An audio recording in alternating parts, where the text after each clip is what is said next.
এখন তো প্রমাণিত হয়ে গেল শেখ হাসিনার কথাই সত্য ছিল। তার সেই কথাটা অক্ষরে অক্ষরে সত্য প্রমাণিত হলো। এই কথা কিন্তু হাসিনা দফায় দফায় সংসদের ভেতরে বাইরে তিনি কিন্তু বলেছেন। কালকে একটা ভয়ঙ্কর তথ্য ফাঁস করেছে। আগুন তো লাগিয়েছে Yunus. Yunus is the man who has created most of the problems that Bangladesh has with India today. যে কোনো মুহূর্তে ইলেকশনস গুলি ক্যান্সেল হতে পারে, 5-6 দিন আগেও ইলেকশন ক্যান্সেল হতে পারে।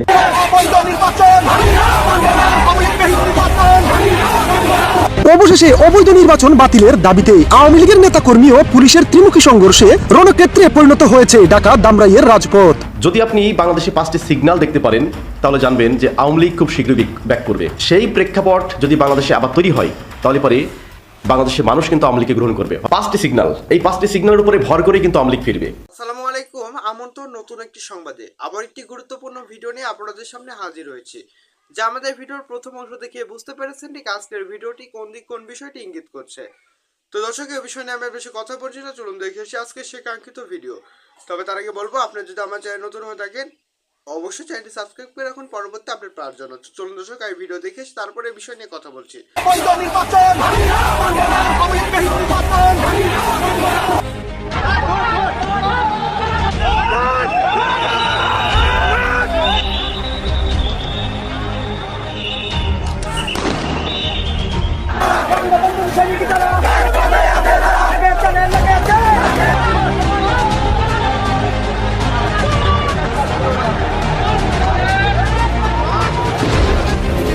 অবশেষে অবৈধ নির্বাচন বাতিলের দাবিতে আওয়ামী লীগের নেতাকর্মী ও পুলিশের ত্রিমুখী সংঘর্ষে রণক্ষেত্রে পরিণত হয়েছে ঢাকা দামরাইয়ের রাজপথ।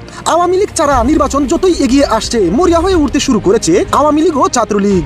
বাইরে ভাই, আওয়ামী লীগ হলো আরএফএল পাইপের মতো, এত সহজে শেষ হয়ে যায় না, উল্টো আরো দ্বিগুণ জোরের গতিতে ফিরে আসবে। এটা আওয়ামী লীগের টিকে থাকার এক অস্তিত্বের লড়াই। তাই নির্বাচন বাতিলের দাবিতে আওয়ামী লীগ ও ছাত্রলীগের নেতাকর্মীরা সংঘবদ্ধ হয়ে ঢাকা দামরাইয়ে পুলিশের মুখোমুখি অবস্থানে দাঁড়ালে পুলিশের সাথে চলে দফায় দফায় ত্রিমুখী সংঘর্ষ। সেই ত্রিমুখী সংঘর্ষে রণক্ষেত্রে রূপ নেয় দামরাই। সেই সংঘর্ষে আহত হয় প্রায় 20 জন পুলিশ। আওয়ামী লীগ ও ছাত্রলীগের তীব্র প্রতিরোধের মুখে বয়ে পিছু হতে বাধ্য হয় পুলিশ। বিক্ষুব্ধ নেতাকর্মীরা বলেন, এই অবৈধ সংবিধান বিরোধী নির্বাচন কিভাবে করে এই ক্ষমতালোভী ইউনূস সরকার সেটা মোকাবেলা করে দেখাবো।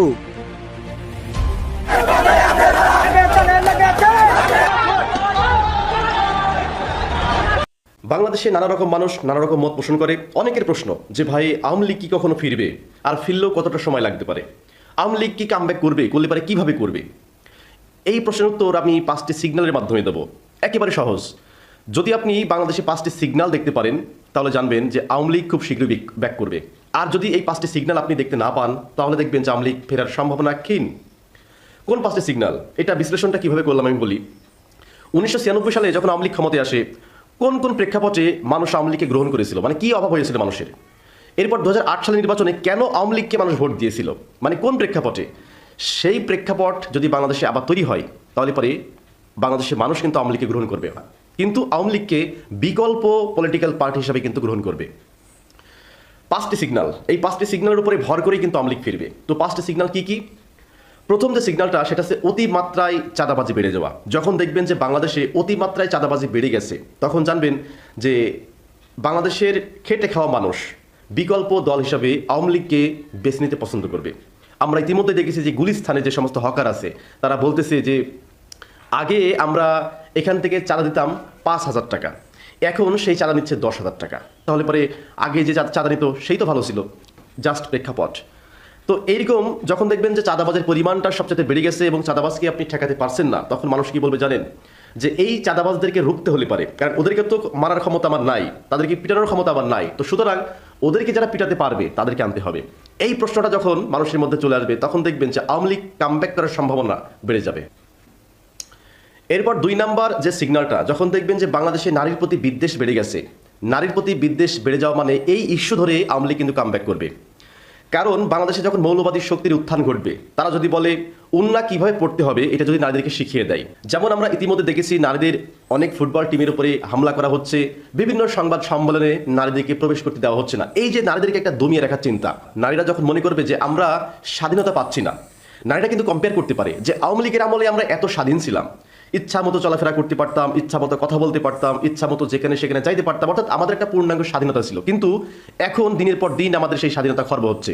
এই দেশে কিন্তু নারীদের একটা হিউজ পরিমাণ ভোট ব্যাংক, এই ভোটটা তখন আওয়ামী লীগ ক্যাপচার করার চেষ্টা করবে। আওয়ামী লীগ এইটা বোঝানোর চেষ্টা করবে যে আমরা যদি ক্ষমতায় আসি তোমরা স্বাধীনভাবে চলাফেরা করতে পারবা, আমরা যদি ক্ষমতায় আসি তোমরা ফুটবল খেলতে পারবা, হকি বল খেলতে পারবা, তোমরা তোমাদের স্বইচ্ছায় কর্মসংস্থান করতে পারবা, তোমরা এগিয়ে যেতে পারবা। তোমাদের এগিয়ে যাওয়ার পথে যদি কেউ বাধা হয়ে দাঁড়ায় তার ঠ্যাং আমরা ভেঙে দেবো। এবং আওয়ামী লীগের এই প্রতিশ্রুতি কিন্তু নারীরা বিশ্বাস করে, কারণ তারা আওয়ামী লীগের শাসনামল দেখেছে, তারা স্বাধীন ছিল। তো সুতরাং যখন দেখবেন যে বাংলাদেশে নারী বিদ্বেষীর সংখ্যাটা বেড়ে যাচ্ছে, এই ইস্যুটাকে কেন্দ্র করে আওয়ামী লীগ ফিরে আসার সম্ভাবনা অনেক কিন্তু বেশি। এরপর 3 নম্বর যে সিগন্যালটা দেখলে আপনি বুঝতে পারবেন যে আওয়ামী লীগ কামব্যাক করতে পারে, সেটা হচ্ছে মৌলবাদী শক্তির উত্থান ঘটলে পারে। যেমন আমরা দেখেছিলাম যে এই যে 8 আওয়ামী লীগ কেন ক্ষমতায় আসে, এর কারণ এর আগে বাংলা ভাইয়ের জন্ম হয়। মানে তখন মৌলবাদ শক্তি এত অধিপত্য ছিল যে তাদের কথার বিরুদ্ধে গেলে পারে আপনাকে বিভিন্ন রকমের ফতোয়া দিয়ে বা বিভিন্ন রকমের তকমা লাগিয়ে আপনার জীবনটাকে শেষ করে দিবে। যেখানে সেখানে আপনার উপরে হামলা করতে পারে, তৌহিদি জনতার নাম দিয়ে আপনার উপরে হামলা করতে পারে। এই যে একটা উগ্রবাদী শক্তি বা যেটাকে আমরা বলতে পারি মৌলবাদ, এই মৌলবাদ যখন মাথাচাড়া দিয়ে উঠবে, এইটার উপরে ভিত্তি করে আওয়ামী লীগ কিন্তু কামব্যাক করবে। কারণ আওয়ামী লীগ সবসময় এইটা বোঝানোর চেষ্টা করে যে মৌলবাদ শক্তি দমনের জন্য আমাদের কোনো বিকল্প নেই। আমরা একমাত্র দল, আমরা গণতন্ত্রে বিশ্বাসী, আমরা ধর্মনিরপেক্ষতায় বিশ্বাসী, আমরা মানুষের অধিকার সমানভাবে বন্টনের ক্ষেত্রে বিশ্বাসী। তো সুতরাং আমাদেরকে ক্ষমতায় আনো, তোমরা স্বাধীনভাবে বাংলাদেশে বসবাস করতে পারবে। এটি হচ্ছে আওয়ামী লীগের 3 নম্বর সিগন্যাল। তো সুতরাং এই সিগন্যালটা যদি আপনি কখনো দেখতে পারেন তাহলে জানবেন এর পরবর্তী ক্ষমতায় কিন্তু আওয়ামী লীগ আসার সম্ভাবনা অনেক বেশি। এরপর 4 নম্বর যে সিগন্যালটা দেখলে আপনি বুঝতে পারবেন যে আওয়ামী লীগ কামব্যাক করতে পারে, সেটা হচ্ছে সেকুলার কমিউনিটির উপরে হামলা করা। দেখেন সেকুলার কমিউনিটি কিন্তু খুব স্ট্রং একটি কমিউনিটি। এই কমিউনিটির কাজ হচ্ছে এরা অলওয়েজ সেকুলার, ধর্মনিরপেক্ষ থাকে, যে আমি আমার মতো করে এগিয়ে যাব, আমি ব্যক্তিগতভাবে ধর্ম পালন করব, ধর্ম অন্য কেউ পালন করলো কি না করলো এই ব্যাপারে কোনো ফোর্স নাই। মানে উনি স্বাধীনভাবে বসবাস করতে চায়। এবং এদের যে লবিংটা, এই যে দেখেন না যে বিভিন্ন পত্রিকায় বিভিন্ন আন্তর্জাতিক গণমাধ্যমে যে সংবাদগুলা পাঠায় বা বিবৃতি দেয়, কারা? সেকুলাররা। যেটাকে আমাদের সময় যে পিনাকি, ইলিয়াস, যাদেরকে বাঙ্গু এলিট বলে, এই বাঙ্গু এলিটের একটা অংশ কিন্তু সেকুলার। এই সেকুলারদের প্রতিষ্ঠান আছে ওডিসি, সায়নট, অনেক প্রতিষ্ঠান আছে। তো এই সমস্ত প্রতিষ্ঠানের উপরে যদি হামলা করা হয়, যেমন আমরা বিগত সময় দেখেছিলাম যে রমনার বটমূলে হামলা করা হয়েছিল, এই রমনার বটমূলে হামলা করার পর থেকে কিন্তু আওয়ামী লীগ আরও বেশি শক্তিশালী হয়েছিল এবং 2008-এ তারা কিন্তু ক্ষমতায় আসে। তো সুতরাং যদি আপনি কখনো দেখতে পান কোনো সেকুলারের উপরে হামলা করা হচ্ছে, সেকুলার প্রতিষ্ঠানের উপরে হামলা করা হচ্ছে, সেকুলার কমিউনিটির উপরে হামলা করা হচ্ছে, তাহলে বুঝবেন আওয়ামী লীগ কামব্যাক করতে বেশি সময় নেবে না। এরপর সর্বশেষ 5 নম্বর যেই সিগন্যালটা দেখলে আপনি বুঝবেন যে আওয়ামী লীগ ক্ষমতায় আসতে পারে, সেটি হচ্ছে মার্কিন যুক্তরাষ্ট্রের বিরুদ্ধে যদি কোনো সরকার অবস্থান নেয়, বা মার্কিন যুক্তরাষ্ট্রের যে পলিসি, এই পলিসির বাইরে যদি অবস্থান নেয়। মার্কিন যুক্তরাষ্ট্রের পলিসিটা কি? যে বাংলাদেশ চলবে গণতান্ত্রিকভাবে, এখানে একনায়কতন্ত্র বা স্বৈরাচার এখানে উত্থান হতে পারবে না। দ্বিতীয়ত এখানে মৌলবাদ শক্তি উত্থান হতে পারবে না। এখন এইটার বিপক্ষে যদি বাংলাদেশ সরকার যায়, সে যে সরকারই হোক না কেন, তখন দেখবেন যে সেই সরকারকে আমেরিকা ফেলে দিবে। আমেরিকা কোন সিস্টেমে ফেলে সেটা আপনারা সকলে জানেন, কিন্তু তারা কিন্তু কখনো স্বীকার করবে না যে আমরা তাদেরকে ফেলে দিয়েছি। যেমন শেখ হাসিনা স্পষ্ট বলেছে যে আমার পতনের পিছনে মার্কিন যুক্তরাষ্ট্র দায়ী।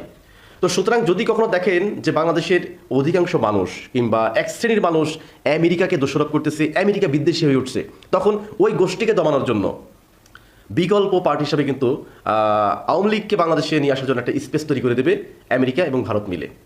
তো সুতরাং যদি কখনো দেখেন যে সরকার আমেরিকার যে পলিসি, এই পলিসির বাইরে যাচ্ছে, তাহলে বুঝবেন যে ইনস্ট্যান্ট যে সরকার আছে, এই সরকার আর বেশি দিন থাকবে না। তো প্রিয় দর্শক, আজকের ভিডিওতে 5টি সিগন্যালের কথা বললাম। এই 5টি গ্রিন সিগন্যাল যদি বাংলাদেশের কখনো হয়, কখনো দেখতে পারেন, তাহলে বুঝবেন যে এই 5টি গ্রিন সিগন্যালের উপরে ভর করে দর্শক আশা করছি সম্পূর্ণ ভিডিও দেখেছেন। দর্শক আসলে সম্পূর্ণ ভিডিও দেখে বুঝতে পেরেছেন ঠিক বাংলাদেশের রাজনীতির প্রেক্ষাপট কোন দিক কোন বিষয়টি ইঙ্গিত করছে। বাংলাদেশের যে রাজনীতির প্রেক্ষাপট তারই আলোকে বেশ কয়েকটি গুরুত্বপূর্ণ ভিডিও নিয়ে আপনাদের সামনে হাজির হয়েছে, যা আমাদের ভিডিওর প্রথম অংশ এবং শেষ অংশ দেখে বুঝতে পারছেন ঠিক আজকের ভিডিওটি কোন দিক কোন বিষয়টি ইঙ্গিত করছে। তো ধন্যবাদ, দেখা হচ্ছে নতুন কোনো ভিডিওতে। সে পর্যন্ত সবাই ভালো থাকবেন, সুস্থ থাকবেন, আল্লাহ হাফেজ।